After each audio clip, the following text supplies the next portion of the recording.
Buenas a todos, ¿cómo les va? Les doy la bienvenida y los invito a tomar asiento, ponerse cómodos. Así comenzamos nuestro encuentro de Kabbalah hoy, 23 de septiembre, en vísperas. Ya faltan escasos 9 días para Rosh Hashanah. Espero que estén todos en clima, bien conectados, con las prédicas listas, con todo en su lugar, con la comida preparada, con los invitados resueltos y demás. Así que si están bien, vamos a iniciar nuestro encuentro de hoy. Venimos haciendo como un recorrido en la línea histórica de los diferentes desarrollos de la Kabbalah con el paso del tiempo. Dijimos que arrancábamos en lo más histórico, veníamos avanzando, en lo más antiguo, mejor dicho. Veníamos avanzando, vamos a llegar a un par de encuentros más y después vamos a tomar algunos conceptos centrales de la Kabbalah y los vamos a ver. Esa es la propuesta de recorrido. Habíamos llegado hasta Tzfat, siglo XVI. ¿Se acuerdan? Ujú, ujú. Hoy nos toca el gran acontecimiento del siglo XVII y, si nos da el tiempo, uno de los grandes acontecimientos importantes del siglo XVIII. Ese es el recorrido de hoy, o hoy y el lunes que viene. Yo les dije, no, esperen un poquito, no hace falta que ya vayan anotando. Ya llegaron. Yo les dije a ustedes que la mística, que la Kabbalah, que era un saber secreto, oculto, para pocos, tenía varias razones de esa estructura. Y que una de ellas era porque era peligroso. La Kabbalah es peligrosa. La mística es peligrosa. Vamos a intentar ver juntos por qué, para después ver el primer caso, me corrijo, a propósito, tal vez no el primer caso, peligroso importante en la historia del pueblo judío. Si yo vengo acá a contarles a ustedes como maestro de la tradición de Israel, pónganle rabino, y les transmito lo que la tradición judía nos enseña, yo no tengo ninguna autoridad ni saber. La autoridad y el saber es de la tradición judía. Yo lo único que hice antes que ustedes fue estudiarla. Y mi única tarea es transmitirles a ustedes ese conocimiento. Y lo que les dije hace 5 minutos fue lo más importante que tienen que saber en todo el año. Hasta luego. Chao. Gracias. Perdóname, llegamos tarde con una excusa. No. Cumpleaños. Sí, es verdad. Más alto, lo viene Jayo. Hoy puede llegar tarde. 48. Qué pendejo. Bueno, qué lindo que hayas decidido pasar tu cumpleaños con nosotros acá. ¿Qué mejor? Tu hija me aguantás un ratito en tal motor ahora, vos acá. ¿Se porta bien? Sí, se porta bien. Guardá la sorpresa que dejá para que al final de la clase, para el final de la clase. Bueno, entonces les decía que cuando yo me paro como maestro de la tradición de Israel y les transmito, yo no tengo ninguna autoridad. Sí, es verdad, tengo autoridad, estudié los textos, puedo darle un poquito de mi interpretación, pero lo que me sostiene a mí acá es que yo vengo a traer una tradición milenaria que se quiere seguir continuando y que ustedes van a recibir de los brazos abiertos, porque no es Fabi el que habla, porque habla tradición de Israel, 2000 años de historia, conocimiento, saber, guardado en textos y en rituales que ustedes conocen y saben. ¿Está bien? La Kabbalah es secreta, entonces ya no es tan conocido. Y lo que yo les vengo a ustedes a contar como maestro de la Kabbalah, que no soy, imagínenselo un ratito, no está en los textos abiertos a todo el mundo hace 2000 años. Entonces es peligroso. Si yo vengo a ustedes acá y les digo, somos parte de un pueblo que enseña que los tefilim se ponen una vez por mes. Cualquiera de ustedes puede levantar la mano y decir, Fabi, yo lo escuché que es todos los días, menos Shabbat, menos las fiestas, es todos los días. ¿Cómo les contesto a ustedes? No, es una vez por mes, no entendés nada, no sabes nada. No puedo, porque la evidencia, los textos, la tradición, las prácticas, lo que viste tus abuelos, me contradicen. Ahora yo vengo a ustedes y les digo, tuve una experiencia mística y Dios me transmitió un mensaje para ustedes. Es peligrosísimo. Y si ustedes me transfirieron a mí cierta autoridad, cierto lugar, cierto poder, porque les enseñé durante un tiempo, porque me vieron que yo era parte del pueblo de Israel, porque me dieron la autoridad, la institución, el saber o discurso, peor todavía, peor todavía. Porque entonces yo les digo, no, no, antes de empezar, ¿no? Les digo, hoy les voy a revelar un secreto que es para pocos y que mucha gente no está preparada para escuchar. Pero ustedes ya están preparados porque yo los vine guiando y ustedes ya están preparados para esto. ¿Y con qué van a contrarrestar lo que yo les digo? No, a partir de ahora, Dios me dijo que el ayuno de Yom Kippur son 12 horas. Chochos, compran ya. Y la verdad es que, nada, y puedo inventar lo que yo, perdón por usar la palabra inventar, está mal. Puedo transmitir una experiencia mística personal y es muy peligroso. Entonces, la tradición judía troncal, central, que fue transmitiéndose, se sostiene en el saber compartido de un pueblo a través del tiempo. De hecho, una de las cosas más fuertes que tenemos como tradición judía es decir, amigos, el judaísmo empezó con la entrega de la Torá en el Sinaí. El acto revelador de lo que Dios espera de nosotros fue el Sinaí. Es el primer y único acto fundante, revelador de un pueblo donde están todos presentes. Todos lo vieron. No vayamos al histórico, a la verdad. Según la tradición judía, estaban todos. 603.550 hombres mayores de 20 con sus esposas y hijos ahí, en la montaña, viendo. Entonces es público, es abierto, lo sabemos todos. Dios hablaba con Moshe a la vista de todos. Entonces, más allá de lo que cada uno crea, si esto sí pasó o no pasó, es un tema personal de cada uno de ustedes. Lo que estamos de acuerdo es que es un saber compartido por muchos. Y eso le da al judaísmo una tranquilidad de continuidad genuina, genuina en el sentido de que no se va a tergiversar demasiado. Cada generación, por supuesto, le agrega un poquito interpretativo, le hace una adaptación, le trae un pequeño cambio. La tecnología va cambiando alrededor nuestro, entonces vemos cómo sumamos algún cambio tecnológico a la práctica y la vida judía. Todo eso está perfecto. Pero yo les voy a decir a ustedes, mirá, en la época del Talmud no había teléfono. Entonces no puede estar prohibido en el Talmud. Veamos si se prohíbe o no. Y ustedes me dicen, sí, es lógico. Yo no les digo, amigos, me llamó por teléfono Dios.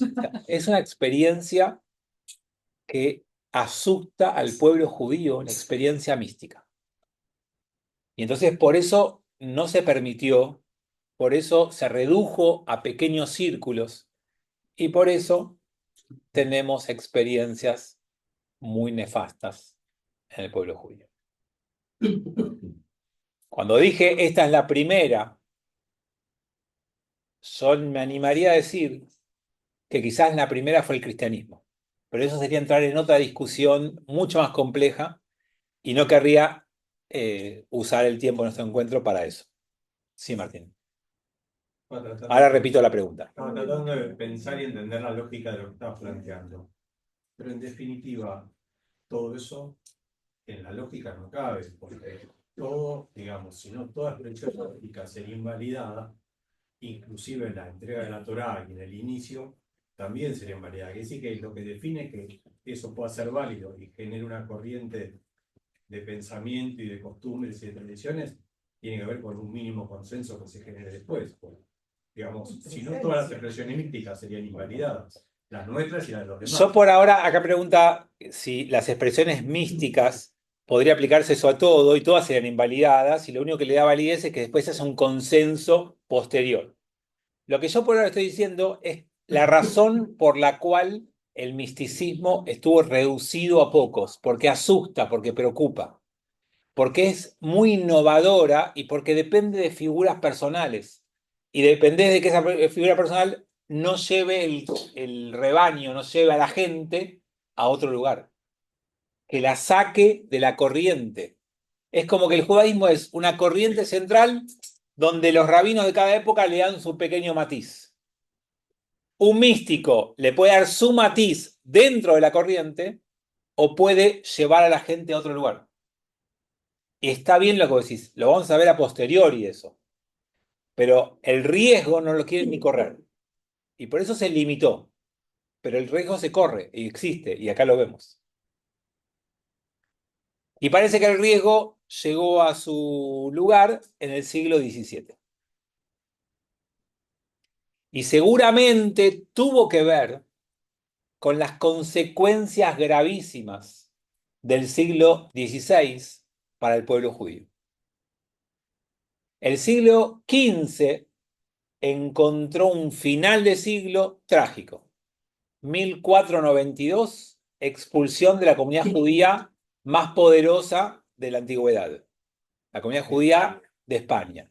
5 años después, la expulsión de la comunidad judía de Portugal, que había recibido a una parte importante de la comunidad judía española que se había ido a Portugal.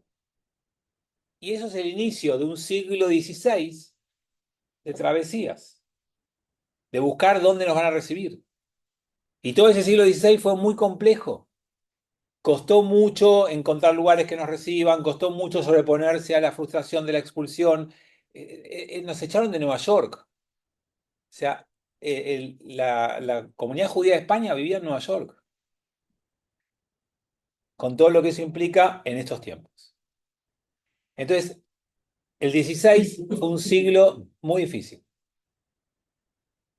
Y por lo tanto, el siglo XVII va a tener una respuesta para una parte del pueblo judío que quizás capitalizando esa decepción, esa fragilidad, esa incertidumbre, necesita una figura de alguien que represente una esperanza, o mejor dicho, una salvación. ¿Cómo se dice salvación en hebreo? No es literal lo que voy a decir ahora, está conjugado. Mashiach. Mashiach es el ungido, pero es el que trae salvación. Mashiach, la palabra en hebreo, significa ungido, pero es el que viene a salvarnos. Entonces, la figura de un Mashiach es esa persona que te va a liberar de todo el sufrimiento que vos tenés. Y conecten de a poco con Jesús si quieren, vayan y vengan. Por eso digo que quizás ahí tenemos el primer caso de una aparición mesiánica, mística, judía, que terminó sacando del pueblo a mucha gente. Pero hoy estamos hablando de Shabbatai Tzvi. Una persona que tuvo muchas complicaciones en la infancia. Ingrediente indispensable para este tipo de figuras. No es nada fácil. Nació en Esmirna, lo que era el Imperio Otomano. No sé si ubican un poco la zona. Turquía de ahora. Claro. Estaba dentro del Imperio Otomano. Y una ciudad, un lugar donde seguía rigiendo este mundo musulmán, como había sido en España. Ustedes tienen que pensar que la comunidad judía sefaradí es la que viene obviamente de España, por eso se llama así, y gran parte de la vida judía sefaradí continuó en países bajo el Islam. Bueno, esta situación en el Imperio Otomano de esta época es una situación judía bastante bien acomodada. No era una comunidad judía perseguida, no era una comunidad judía que tuviera problemas y estaba en buenas relaciones y buenos términos con el gobierno de turno. Bueno, ¿qué le pasó a Shabbatai Tzvi de chico? Parece que tuvo algún tipo de accidente sexual en su infancia, adolescencia, tuvo algunos episodios raros y además sufría de algo que diagnosticado después por algún pensador es ser bipolar. No había un diagnóstico de ser bipolar en el siglo XVII, Justo Freud no lo pudo atender, no sabemos qué decía Jung, no sé. Pero visto históricamente por algunas personas, leyendo sobre su vida a posteriori, podríamos decir que tenía un cuadro similar a la bipolaridad. Y eso lo que hacía es que tenía algunos momentos en su vida de mucha euforia, de mucha alegría y momentos de tremenda depresión, tristeza, ¿no? Una personalidad que tenía esos ambivalencias. Y se cruzó con un místico, un cabalista, que se llama Natán de Gaza, que vio en él una oportunidad personal. Todo místico que necesita protagonismo necesita un Mesías.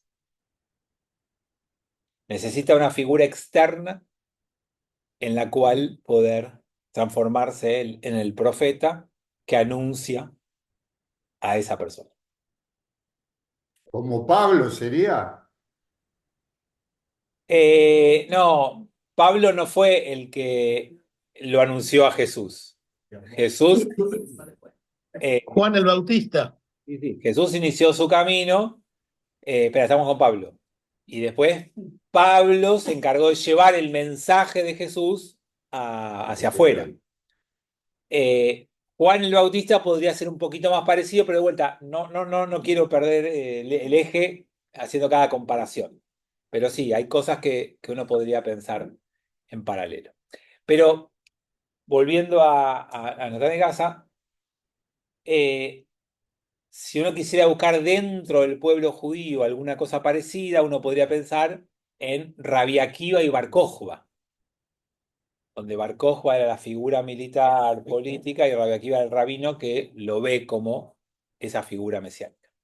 Natán de Gaza ve en Shabbatai Tzvi una posible figura mesiánica, que además, después de un tiempito, tiene un accidente del mar que casi lo mata y se salva milagrosamente, y estas cosas van, obviamente, agigantando la leyenda, formando la base necesaria para después desarrollar todas estas cuestiones, y encontramos a un Shabbatai Tzvi que quiere transformarse en ese Mesías que Natán de Gaza le dijo que iba a ser.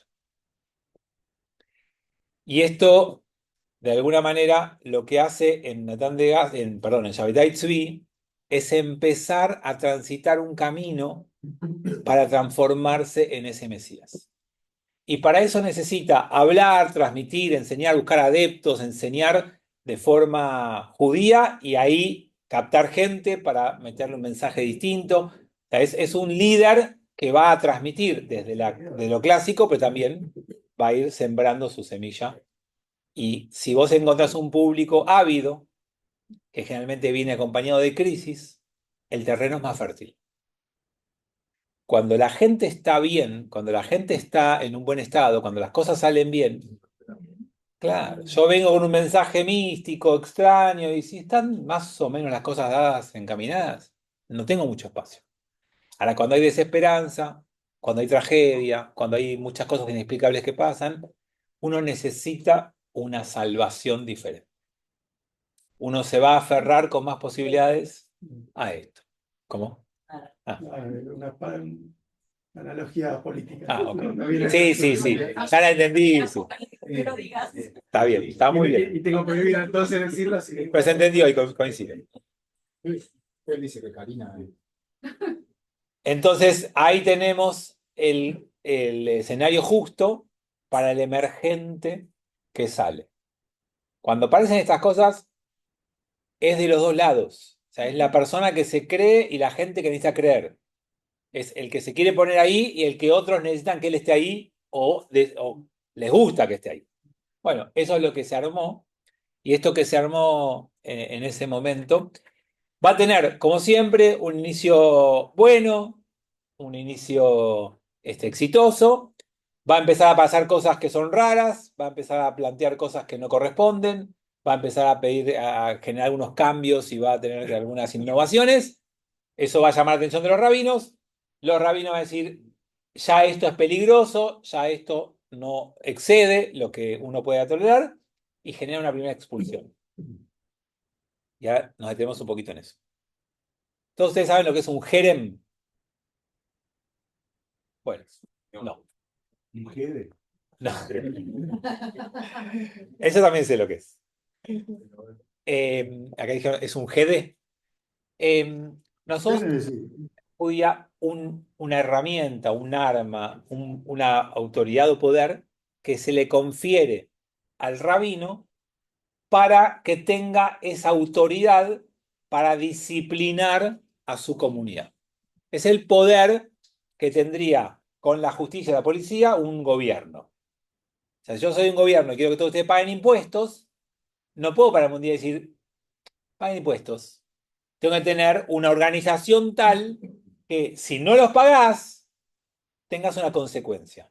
Cuando no hay consecuencia, nadie paga impuestos. Entonces, el Jerem es esa herramienta. Yo le digo a ustedes, amigos, ustedes tienen libertad de acá a acá. No se puede acceder para acá, no se puede acceder para allá. El Shabbat es el Shabbat. Si alguno de ustedes quiere hacer algo en Shabbat que no corresponda, lo hará en su casa, en su intimidad. No me vengan a la sinagoga a prenderme fuego en Shabbat. ¿Sí? No salgan a la calle a hacer cosas en Shabbat que todo el mundo lo vea y esté prohibido. En tu casa no te puedo ir a controlar. Hacer lo que quieras. Pero en lo público, por dar un ejemplo, ¿no?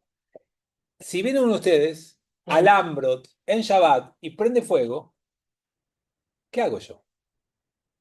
Y si además mide como él, que es más alto que yo, ¿qué hago? Entonces, el Jerem es la herramienta que yo tengo para decir, no voy a aparecer a nadie, pero, si vos no me haces caso y transgredís públicamente o hablás cosas que no tenés que decir o querés cambiar la ley judía, te digo que si me provocás y lo seguís haciendo, le voy a decretar a toda la comunidad que vos estás en Jerem. O sea que nadie te puede hablar, nadie se puede acercar a vos, nadie puede comerciar, comprar, vender, nada. Te hacen el vacío. Pero necesita la aprobación de la comunidad también, No. ¿no? Solo. La autoridad rabínica tiene esa capacidad. Lo que pasa es que tiene que pensar en un mundo donde no hay una afuera. Acá Fabi te pone un jerem. O te vas a la sociedad argentina. Te vas a un club, te vas a una sociedad de fomento, te vas a una iglesia, te vas a una... Y tenés tu vida en otro lugar. En aquel momento no había vida fuera de la comunidad. Porque no es generalmente los jerem que tienen, un jerem que tiene fuerza, es el que impone un rabino con acuerdo de todos los demás. No es que era una cosa personal. Por supuesto que si la transgresión es chiquita, es una cosa interna de la comunidad, hacemos algo chiquito. Ahora, si viene alguien que quiere cambiar la ley judía y está juntando adeptos y hace campañas en poder cambiarla, yo me junto con los demás rabinos, digo, a este le hacemos un jerem. Y eso generalmente termina en expulsión. Espinosa. Por ejemplo, Espinosa. Bueno, a Sabbatai Tzvi lo expulsaron de Esmirna y se va a Salónica. ¿No? Grecia, cambio de aire, a buscar lo mismo. Y por supuesto, ¿qué hizo lo mismo ahí? ¿Saben lo que hizo? Se organizó una jupá, un casamiento. ¿Qué tiene de malo? Que se casó él con la Torá. O sea, cosas que, digamos, un adelantado.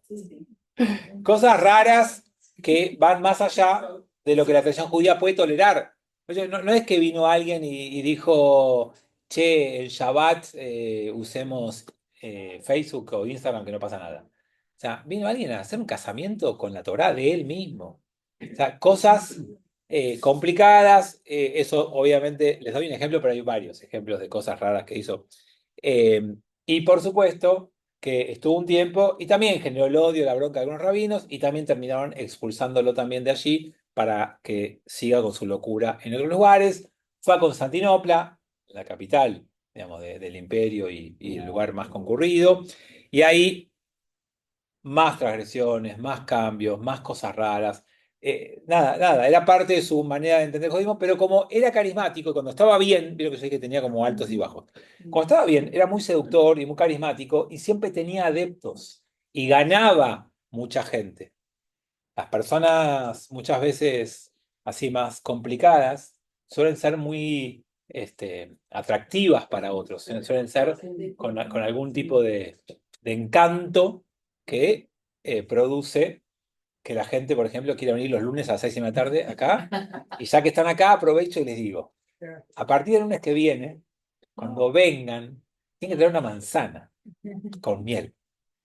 Bueno, entonces claramente hay un perfil de persona, una necesidad en el otro, una seducción y un camino hacia la transgresión. Y eso es lo que estaba gestándose en ese siglo XVII en el mundo judío, sefaradí, en el mundo judío bajo el Islam, bajo el mandato de la mezquita. Ahí empieza un derrotero que lo va a llevar hasta Jerusalén. Y en un viaje con estadía en Rodas, que no importa, pero sí en Alejandría, que era un centro judío importante en Egipto. No sé si conocen todos Alejandría. ¿De ahí qué?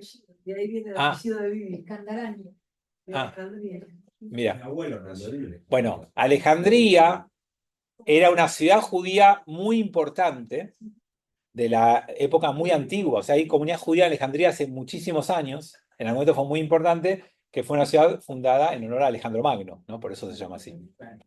Bueno, entonces llega a Jerusalén vía Egipto y alguna cosa más, y vuelve a tener un encuentro con Natán de Gaza, y Natán de Gaza lo ratifica como un Mesías y tiene todos esos.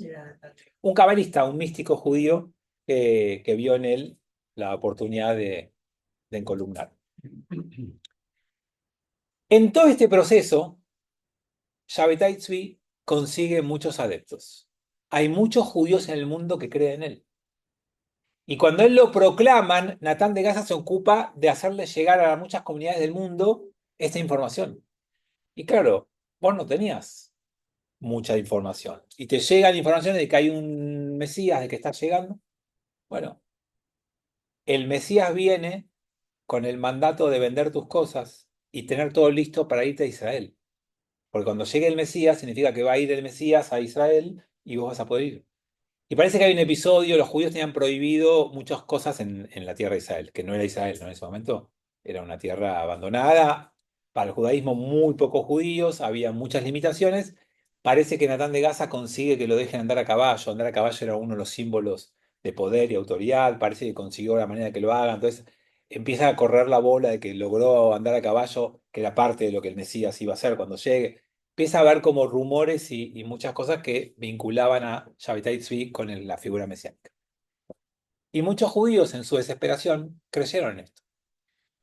Y cuando va llegando información de diferentes lugares que creen en esto, eso refuerza lo que vos creés de vos mismo. Y esto empieza a sembrar o un futuro brillante o un tremendo desastre por delante. Imagínense cuál viene. Tan envalentonado que toma la decisión de volver a Constantinopla, al centro del poder del Imperio Otomano. ¿Con qué consigna? Que va a convertir al, ¿cómo se llama? Al sultán, al emperador, al que estaba a cargo de Ahmed, no sé cuánto, creo que Ahmed 3, Ahmed 4, uno de los Ahmed. Y claro, se toma un barco y va en esa dirección, habiendo anunciado previamente sus objetivos. Se baja del barco y había soldados esperándolo y lo encarcelan. Obvio. Y lo meten en cana y le dicen el famoso muerte o dunga dunga. O sea, le dicen, o públicamente te retractás y te convertís al Islam, o te matamos. Y si él hubiera tenido las agallas que tuvo, ¿se acuerdan el cabalista que enfrentó al Papa? Sí. Si hubiera tenido esas agallas, hubiera dicho, matame, yo me voy al cielo y vuelvo. Y dijo, Me convierto. ¿dónde está el Islam? Y se convirtió públicamente al Islam. Y cuando se convirtió públicamente al Islam, mucha gente que lo seguía, Absolutamente. hizo lo mismo. Ah, sí. Bueno. No, yo creí que nos lo habíamos sacado encima. No, y se generó un desastre más grande. Porque, ¿qué pasó? Hubo un montón de gente que se sintió desilusionada y después de todo lo que había perdido, o lo que había soñado, de la expectativa, se resignó y todo. Pero tuvo un montón de gente que dijo, no, entendamos lo que está haciendo.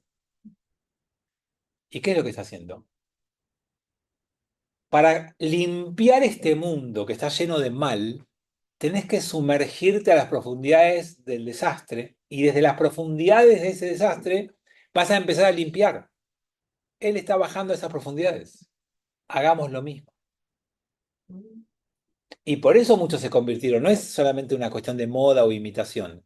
Entendían que la misión era, desde ese lugar, llenar de luz y de mitzvot al mundo. Y bajaron ahí. Y cuando alguno descubrió eso, se le ocurrió algo interesante. Dijo, tenemos que hacer un club de gente que se junta a transgredir las mitzvot. Porque desde ahí vamos a bajar a profundidades y de ahí vamos a limpiar. Y hubo sectas de seguidores de Shabbatai Tzvi que transgredían las mitzvot. Y por supuesto, se podrán imaginar que de todos los rubros de prohibiciones eligieron algunas sexuales, ¿no? Para transgredir, que son las más interesantes.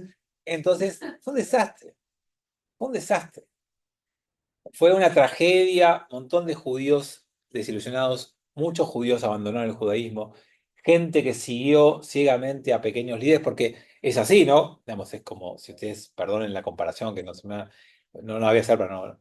Imagínense, bueno, voy a hacer con el nazismo, ¿no? No es que hay uno, después van surgiendo cabezas por todos lados que se creen que son seguidores y que son intermediarios y que van armando un poder. Imagínense lo que fue. Porque una vez que vos tomás ese lugar de ser el representante, yo tengo la licencia en Florida, de Shabbatai Tzvi, y cuando eres un fracaso, tengo dos opciones. O me bajo del tren y digo, no soy más el licenciatario, me equivoqué, o defiendo la postura para mantener mi lugar. ¿Y qué hace la gente mediocre? ¿Y vamos a defender esto? Bueno, fue un desastre. Fue una experiencia nefasta. Natán de Gaza, ¿qué dijo después? ¿Alguna expresión posterior? La verdad no lo sé, pero por supuesto que fue tan cuestionado y denigrado como Shabbatai Tzvi. ¿Sabe el Ibas a impacto? Biólogo.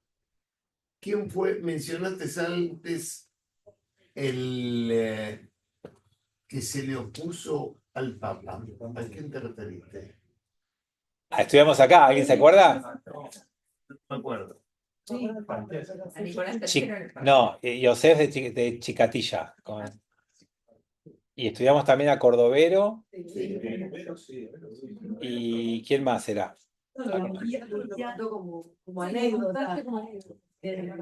Bueno, Nuria Vital. Sí, no, pero vale. el video no fue. No, lo que vimos. Sí, la última momento. Esperen. Fabián, ¿y qué pasó con Natán de Gaza cuando él se convierte al islamismo? Acá preguntaban lo mismo, fue denigrado también y obviamente que sufrió las mismas consecuencias que él. La diferencia es que él vivió como musulmán en Constantinopla o en el Imperio Otomano. Él es Shabbatai Tzvi. Natán de Gaza estaba en la tierra prometida, digamos. No quiere decir Israel porque no era Israel. Pero, o sea, históricamente no se llama Israel esa tierra, pero estaba ahí. Una cosa que no les dije, para que vean cómo juegan los años, él se sube al barco el 30 de diciembre de 1965, entonces llega en 1665, y llega en 1666, que es el número del diablo, o sea, había muchas cosas, vinieron como los cambios de milenio, hay ciertos años, hay ciertas cosas que despiertan a la gente una expectativa especial. Bueno, acá estaba esta expectativa, terminó todo mal. ¿Vos querías preguntar algo? No, si había una idea de cantidades de gente que se convirtió o algo así. La verdad, Porcentajes. me acuerdo que en algún momento lo leí, no te quiero decir un número equivocado, lo puedo volver a buscar porque Pero fue grande. pero era grande. Sí, un número importante del pueblo judío afectado por todo esto. Ahora, por esto no queda muy desacreditada la Kabbalah. Acá pregunta si no queda muy desacreditada la Kabbalah. Se refuerza la idea de que la Cábala es peligrosa. Pero no queda desacreditada porque es fantástica la Cábala, tiene mucho saber. Nosotros vimos algunas cositas, vamos a ir viendo algunas más. La Cábala es maravillosa. El problema es qué hace el hombre con lo maravilloso. Y el problema no es la Cábala, somos nosotros. Como a veces la gente dice, che, la religión está mal, la religión te genera perversión, la religión te genera autoritarismo. No, es el ser humano el que pervierte. La verdad que la religión es algo maravilloso, nos une, nos conecta, nos hace enfrentar al asombro, nos hace celebrar la vida, nos hace atravesar los momentos difíciles, nos hace aprender a celebrar, a festejar, nos hace mejores personas, hace nosotros. La religión es fantástica, hasta que te cruzás con un líder religioso perverso. Y ahí algo puro, algo sano, se arruina. Pero no por la religión, por el ser humano. Porque pasa lo mismo con los emprendimientos económicos. El capitalismo es buenísimo, el capitalismo es fantástico, el capitalismo es genial, sí, hasta que cruzás con algunas personas que quieren usar eso para cada vez tener más unos, oprimir a otros, o sea. No, el comunismo es buenísimo, y hasta que pones a uno al frente del comunismo y cree que es Dios y se hace dueño de la vida de los demás. Todo. Entonces, todo el problema no es la Cábala, no es la religión, no es el capitalismo, es el ser humano. No es lo que me pasa, sino lo que hago con lo que me pasa. Puede ser que sea Mulafia que quiso convertir. Sí, Abraham Mulafia. Gracias.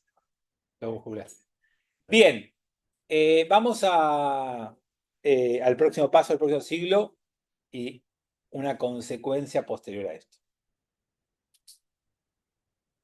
¿Qué hay que agregarle a este panorama para poder ver el próximo paso? El siglo XVII fue un siglo de mucha persecución y muerte en Europa oriental. Pogroms. Los cosacos, que hacen base en Ucrania de hoy, tienen a un líder llamado Chmielnitsky, que es tremendamente dañino para el pueblo judío, con muchas persecuciones, con muchas matanzas, con mucha muerte. Hay una vida judía en el siglo XVII en Europa, especialmente en Europa Oriental, muy dura, muy difícil, de mucha pobreza, de mucha persecución y de mucha muerte. Entonces hay una respuesta judía a eso, que está inspirada en la Kabbalah, pero que no es Kabbalah, que toma su saber de la mística judía, pero la hace popular y accesible, que extrae ideas fantásticas de la Kabbalah, le agrega algunos componentes que vamos a ver hoy, hace un batido y produce el hasidismo. Así que nuestro próximo tema es el hasidismo. Pero bipolar. El Besht, el Baal Shem Tov. ¿Sabías? No sé si. No lo sé, puede ser. Nathan Bratland no es el sucesor de Baal Shem. No. No. Esto es 100 años después. O sea, esto es 1760. Y lo otro fue 1666, fue el desastre del final. Siglo XVIII. Siglo XVIII. Ah, yo estoy diciendo 17 recién, ¿no? Perdón. 17 era todo lo que pasó antes. Esto es siglo XVIII. ¿Qué se entiende bien por mística, digamos? Hablamos tal vez de mística, bueno, tal vez lo percibe, pero... No, lo definimos en nuestro primer encuentro. ¿Sí? Pero, sí, claro. Empezamos hablando de ese primer encuentro. Pero no importa.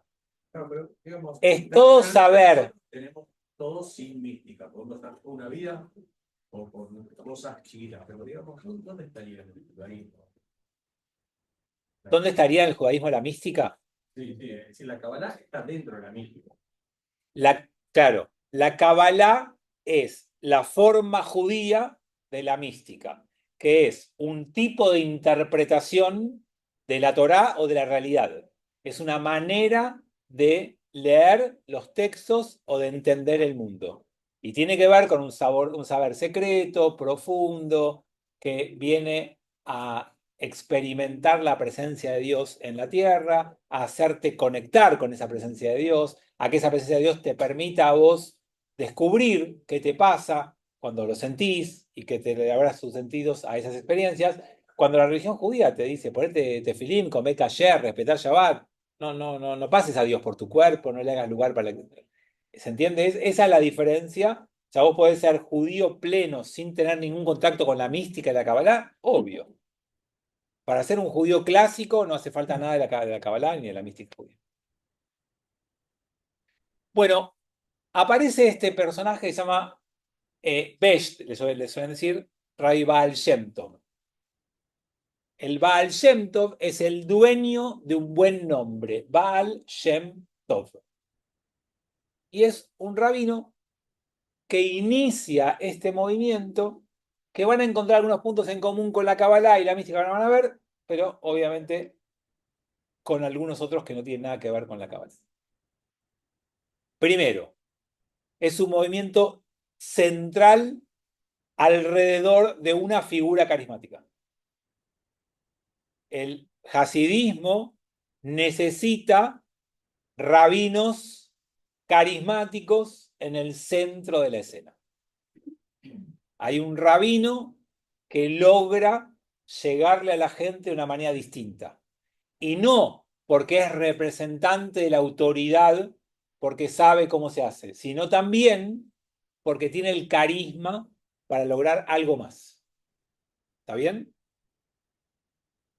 Alrededor de eso hay un nuevo enfoque de la vida judía.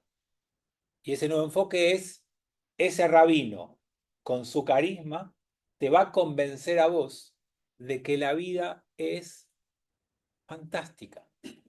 No importa que estés lleno de tzures, no importa que tengas problemas, no importa que no te alcance la plata hasta fin de mes, no importa que te subieron el gas, la luz, y no importa que la nafta ahora sea mucho más cara. No importa. Vos tenés vida y tu vida es lo único que tenés y es maravillosa y es fantástica y depende de vos ser feliz. ¿No estás feliz de lunes a viernes porque no te gusta tu trabajo? No importa, viene el Shabbat y ahí sos el rey y haces lo que querés y disfrutás de tu familia y todas las bendiciones que tenés. Así que no pasa nada. Tenés que darte cuenta que la mayor bendición ya la tenés, que es estás vivo y sos parte de este pueblo maravilloso y tenés una... Bueno, ya está, eso está buenísimo. Y sabés que cada mitzvah es una oportunidad de tener a Dios cerca. ¿Qué más querés en la vida? Entonces, cuando cumplas una mitzvah, no estás cumpliendo un mandato obligatorio. Estás haciendo lo que Dios quiere que vos hagas. Disfrútalo. Hacelo con una sonrisa. Prepárate para que la mitzvah sea lo mejor que te pase en el mundo. ¿Tenés que poner tefilín? Sos el pueblo elegido que te va a poner tefilín. Ponete tefilín con toda la pasión de tu vida. Poné ahí tu corazón en juego. Que sea una experiencia inolvidable. Vas a conectar con la Torá. ¿Se entiende lo que hizo el hasidismo? Y la persona podría decir, pero yo no entiendo mucho lo que tengo que hacer. No importa. No pasa nada, no tenés nada que entender. Vivilo. Experimentalo. Sentilo. Eso es lo único que hace falta. No, no más. ¿Sos una persona que tiene emoción? ¿Tiene sentimiento? Ya está. Pero no sé, no importa. Entonces, figura fuerte, central, carismática, un cambio de paradigma. A partir de ahora, ser judío es un placer, es una felicidad, y si es con comida y con bebida, mejor. ¿Por qué? Hay que disfrutar, porque la vida está bien. Y veníamos de 1500 años de duelo. Veníamos de un judaísmo que se destruyó el templo y los echaron, estaba de duelo. Ningún duelo. ¿Sabes por qué no hay más duelo? Nueva vuelta. ¿Sabes por qué no estamos más duelo? Porque en cualquier momento llega el Mesías. Ya está llegando, está viniendo en cualquier momento. Y cuando llegue, se terminó. No, Israel, Mashiach. Y nada, es una esperanza mesiánica. Y usted va a decir, bueno, pero hace 100 años fracasó. Pero hace 100 años era real, ahora es esperanzadora, no es real. No está el Mesías, está por llegar, no está. No hay una persona acá que tenemos que juzgar. Va a venir. Es una esperanza, es una utopía, es una idea para sacar de vos lo mejor. ¿Qué tiene que darse para eso? Ya está, no tiene que, ¿qué tiene que darse? No tiene que darse nada, ya está. Por supuesto, vos tenés que seguir haciendo las mitzvot porque va a llegar y te tiene que encontrar a vos en las mitzvot. pero ya está con nosotros. Una invitación a un casamiento de esta gente, ¿saben cómo era? Me voy a casar el 5 de noviembre, no sé, no importa, del 2024, siempre y cuando antes no llegue el Mesías. Así. O sea, era inminente, hay como un cuento muy sonto, no nos va a causar ni gracia, pero sí, sí, de ese tipo, que decía que un papá que pertenecía a un templo jasídico empezó a mandar a su hijo al templo, y el templo hace un campamento, y el papá le dice al hijo, quiero que vayas al campamento, que vas a vivir ahí lindos días, y el chico va al campamento y vuelve, y dice, papá, qué bueno, estuvo buenísimo el campamento, qué bueno, ¿y qué aprendiste? No, el rabino nos dijo que el Mesías está por llegar. Y, y ¿cómo es, papá? Está por llegar. Y pero mi amor, yo también te lo dije eso hace un montón que te lo vengo diciendo. No, papá, el rabino se lo cree de verdad. ¿Qué significa eso? Tienen una pasión para contarte lo que creen y están convencidos. Y digamos, todo lo que yo les digo lo pueden ver en algunos movimientos hasídicos de hoy en día, como Chabad. Bueno, Chabad no inventó nada, o sea, Chabad es uno de los movimientos, ya vamos a ver un poquito más, pero ya es uno de los movimientos que se desprende de todo esto. O sea, es esta gente que consiguió que los vendedores de Tupper salieran al mundo a vender Tupper y los motivaron para vender. Y venden bárbaro. Y está bueno, o sea, bien tomado. Entonces yo les decía que una vuelta de tuerca es esto de lo mesiánico. Otra es que el judaísmo hasta ese momento era básicamente elitista. Vos para estudiar Talmud tenías que saber un montón.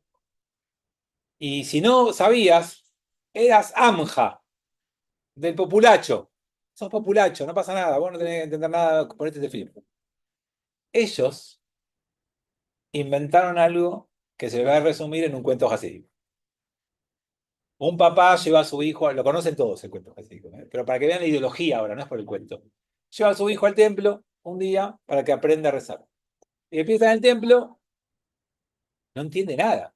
Claro, no sabe hebreo, no sabe las canciones, no sabe las melodías, ¿no? Y no sabe. Y entonces está en el templo, no pasa nada. Acompaña al papá. Se empieza a aburrir. Pero de repente, algo de la atmósfera lo contagia. Y algo de lo que está pasando le llega. Dice, ay, yo también tengo que participar de esto, porque esto es buenísimo. Quiero rezar, pero no sé cómo se reza. Entonces pone la mano en el bolsillo, saca una flauta y toca la flauta. Y el papá escucha que el hijo toca la flauta y dice, nene, ¿qué haces? Y cuando está por retar, viene el rabino, le dice, no, de ninguna manera. La tefilá de este chico, el rezo de este chico con esta flauta, llegó mucho más alto que las tefiló de todos los que están acá. ¿Qué significa eso? No importa lo que estudiaste, no importa lo que sabes. Lo que importa es la Kavaná, es que pongas tu corazón. Agarra un rabino de Lituania que estudiaba en Talmud en Vilna y lo quiere acogotar. Dice, yo estudié 48 horas por día durante 522 años para ser profesor de Talmud y vos me decís que tocar la flauta es más importante que rezar. Y sí, para él lo era. Y con eso revolucionó el judaísmo.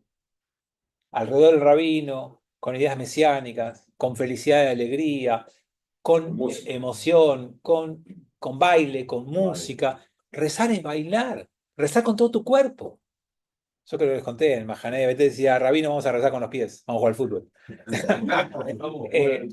Claro, eso se cuenta de Marshall Mayer, eso en Mahané de Betel, literal. Como que le había enseñado que se rezaba con todo el cuerpo, se rezaba caminando. Bueno, nos vamos a jugar a rezar en la cancha de fútbol.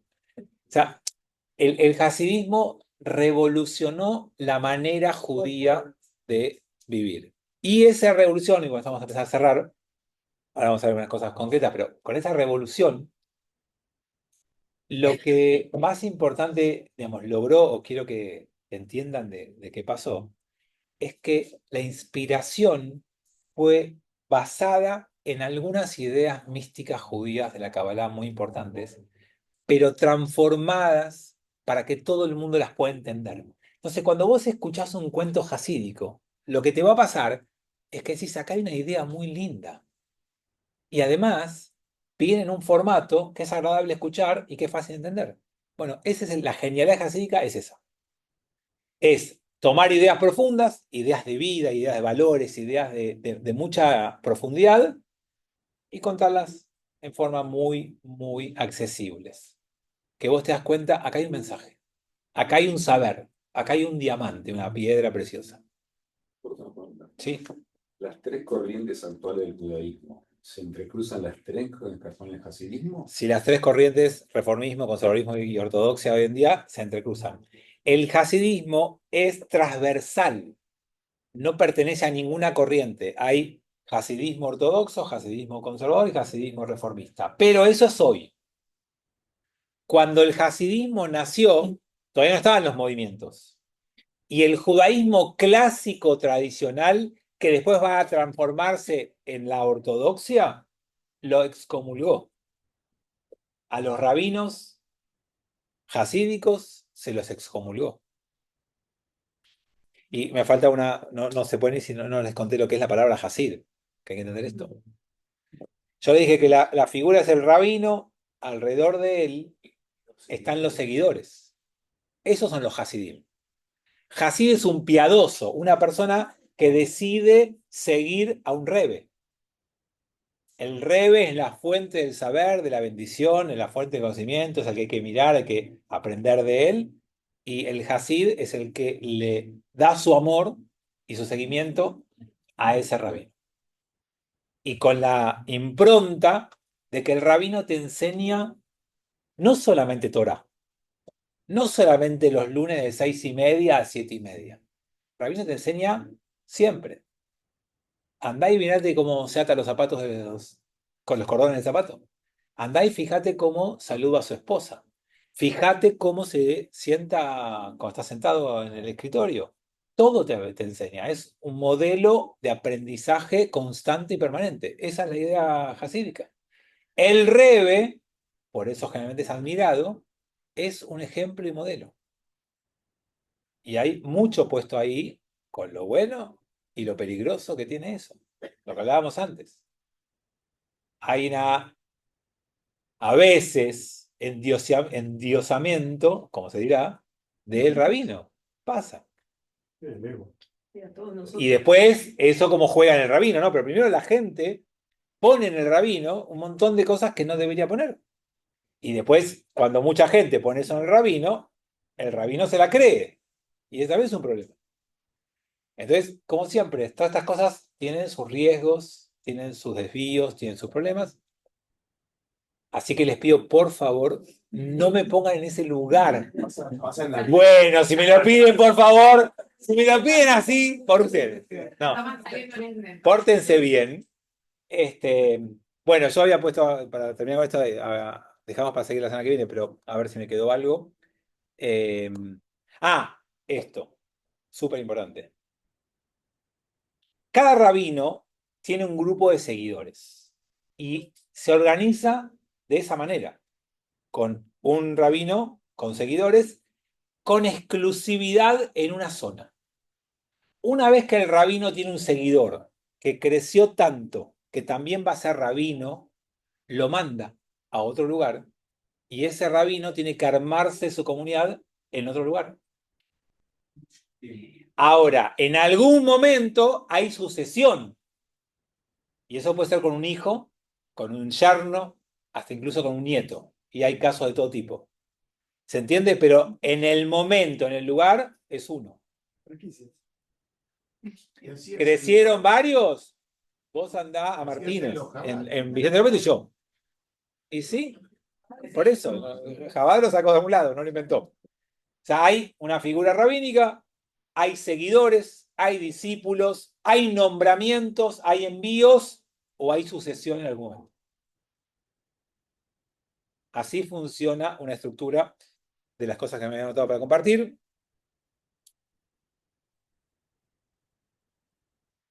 Bueno, acá hay el rabino, tiene tres amores profundos y totales. ¿Sí? ¿Vieron cuando decís, el único amor incondicional es a un hijo? Bueno, el amor incondicional del rabino es a Dios, a la Torá y al pueblo de Israel. O sea, un rabino por un judío hace cualquier cosa. Y abren una casa para recibir a los judíos golpeados chiquitos y los alimentan y los van a buscar a donde sea. Y van a un juzgado y se pelean, se enteran que en una villa miseria hay un chico que es de origen judío y lo rescatan y lo traen. Si alrededor hay 1000 personas no judías que están muriendo de hambre, no les importa. Pero a ese judío nene que está ahí hay que rescatarlo como sea y lo rescatan. Y hacen cualquier cosa para rescatarlo. Y hacen cualquier cosa para rescatar un Sefer Torah. Y hacen porque aman a la Torá, porque aman al pueblo judío y porque aman a Dios. Y por supuesto que es un movimiento profundamente creyente en Dios, seguidor de Dios, buscar la presencia de Dios. Todo lo que decíamos de la Kabbalah, que me preguntaban de Martín, ¿qué es místico? Bueno, unirte a Dios, sentir, todo eso está también presente en el hasidismo, obviamente. Es un movimiento en ese sentido que en común con la mística judía. Bueno, eso que les decía también, ¿no? Lo que tienen que venir a combatir es una vida rutinaria. No se cumple las mitzvot como rutina. Esto no es un trámite, esto es una experiencia. Esto tienen que hacerlo profundamente. Bueno, Hay otros además de Chabad que sigan con ese estilo. un montón. En la serie poco ortodoxa, esos no son Chabad, esos son de Sadmar. Otro grupo, hay un montón de grupos místicos hoy en día. Chabad en los últimos años se transformó en los más conocidos gracias a la figura del Rebbe que falleció y de su suegro, que son los dos más importantes. Antes era un grupo pequeño, uno más, Pero de bueno, muchos. que nos cuente allá y la semana que viene cómo fueron de expulsión a ser tan importantes en los grupos Sí, religiosos. sí, pero falta un poquito para eso.